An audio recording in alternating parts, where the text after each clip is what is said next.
अस्सलाम वालेकुम। मैं हूं सैयद अलाउद्दीन। देख रहे हैं आप मुझे मेरे सोशल मीडिया प्लेटफॉर्म्स पर। अमेरिका और ईरान के ताल्लुकात मज़ीद कशीदगी की तरफ बढ़ते जा रहे हैं। आज जंग का चौथा रोज़ है और अभी भी कोई बेहतरी की उम्मीद नज़र नहीं आती। और अब तो ऐसा लगता है कि डिप्लोमेसी के रास्ते भी बंद हो चुके हैं। अमेरिका ने ईरान के साथ मुज़ाकरात करने से इनकार कर दिया है और डोनाल्ड ट्रंप ने बड़े वाज़िया तौर पर ये कहा है कि अब डिप्लोमेसी के लिए बहुत देर हो चुकी है और अब बातचीत करने का वक्त नहीं है। और इस ऑपरेशन के बाद जो हालात हैं वो बिल्कुल बदल गए हैं। जहां अमेरिका ने ईरान के साथ मुज़ाकरात करने से इनकार किया है और मिलिट्री एक्शंस को तरजीह दी है, वहीं ईरान की जानिब से भी अमेरिका के साथ मुज़ाकरात करने से इनकार कर दिया है और कहा है कि डिप्लोमेसी अब ऑफ द टेबल है और हालात जो हैं वो मज़ीद कशीदगी की तरफ बढ़ते नज़र आ रहे हैं। वहीं सऊदी अरेबिया में जो सीआईए का बेस है, जो यूएस एम्बेसी के कंपाउंड में है, वहाँ अमेरिका या ईरान की जानिब से ड्रोन हमला किया गया है और इस हिसास बिल्डिंग को शदीद नुकसान पहुंचा है और वहाँ पर आग भी लग गई है। और मीडिया रिपोर्ट्स के मुताबिक ईरान की जानिब से ये कहा गया है कि ये ड्रोन हमला जवाबी कार्रवाई करते हुए किया गया है। अब सूरत हाल ये ज़ाहिर करती है कि अमेरिका और जो ईरान के ताल्लुकात हैं, वो मज़ीद ख़राब हो सकते हैं और इसी दौरान ईरान में 4.3 शिद्दत का ज़लज़ला महसूस किया गया है।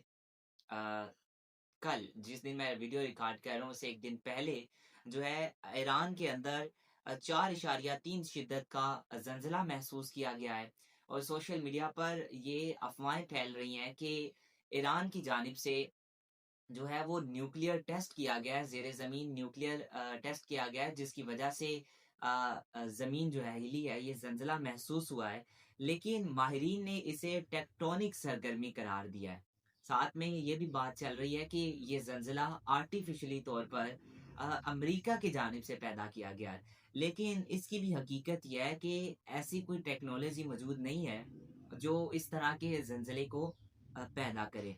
जंग की जो लागत है वो भी बढ़ती जा रही है और एक अमेरिकी जो कैरियर एयरक्राफ्ट है उसकी ऑपरेशनल जो डेली की लागत है वो 6.5 मिलियन डॉलर तकरीबन है।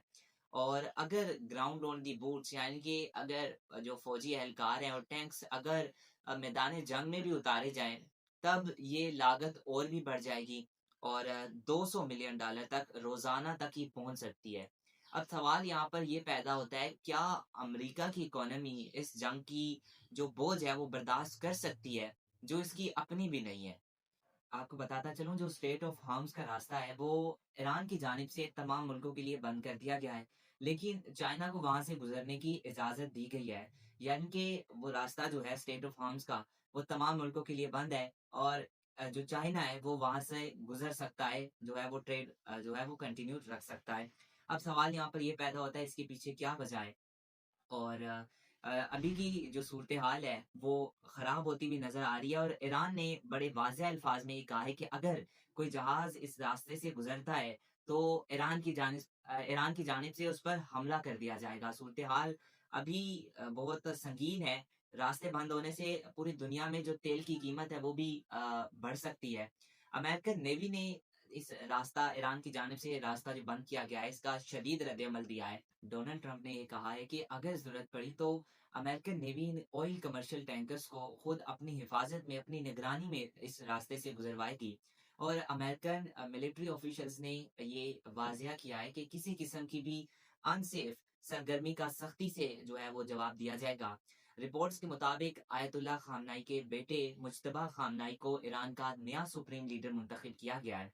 ये दावे और ये खबरें जो हैं इजरायली मीडिया की जानिब से जो है की जा रही हैं, लेकिन ईरान की मीडिया की जानिब से इसका जो है सख्ती से इसकी तरदीद कर दी गई है और कहा है कि ऐसा कोई फैसला या फिर ऐलान नहीं हुआ।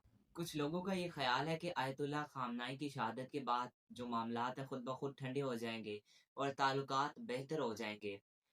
लेकिन अगर हम सदर डोनाल्ड ट्रंप के अल्फाज पर गौर करें तो ये वो बार-बार कहते हैं रजीम चेंज, यानी कि हुकूमत को मुकम्मल तौर पर बदलना। अगरचा आयतुल्लाह खामनाई नहीं रहे, लेकिन وہاں پر ایران کے اندر وہی نظام چل رہا ہے، ان کے جو نائبین ہیں اور جو ٹیم حکومت چلا رہی ہے وہ پہلے والی ہے۔ اس سے بظاہر امریکہ کو کوئی فائدہ تو نہیں ہوا، لیکن ایران کو اس کا جو ہے وہ بہت بڑا نقصان ہوا ہے، اور ایران کی ریاست میں آج بھی وہی پالیسیاں اپنائی ہوئی ہیں جو آیت اللہ خامنائی کے دور میں تھیں، اور اس سے یہ واضح ہوتا ہے کہ یہ لڑائی تب تک جاری رہے گی جب تک یہاں پر ایران کی مرضی کی جو حکومت ہے وہ نہیں آ جاتی۔ اس سے یہ واضح ہوتا ہے کہ یہاں پر تب تک لڑائی جو ہے وہ جاری رہے گی جب تک امریکہ کی مرضی کی حکومت یہاں پر نہیں آ جاتی۔ یہ تھی ناظرین آج کی ویڈیو، کمنٹس میں اپنی رائے کا اظہار ضرور کیجیے گا، ویڈیو کو شیئر اور لائک ضرور کریں۔ جلد ملاقات ہوگی ایک نئی ویڈیو کے ساتھ، اللہ حافظ۔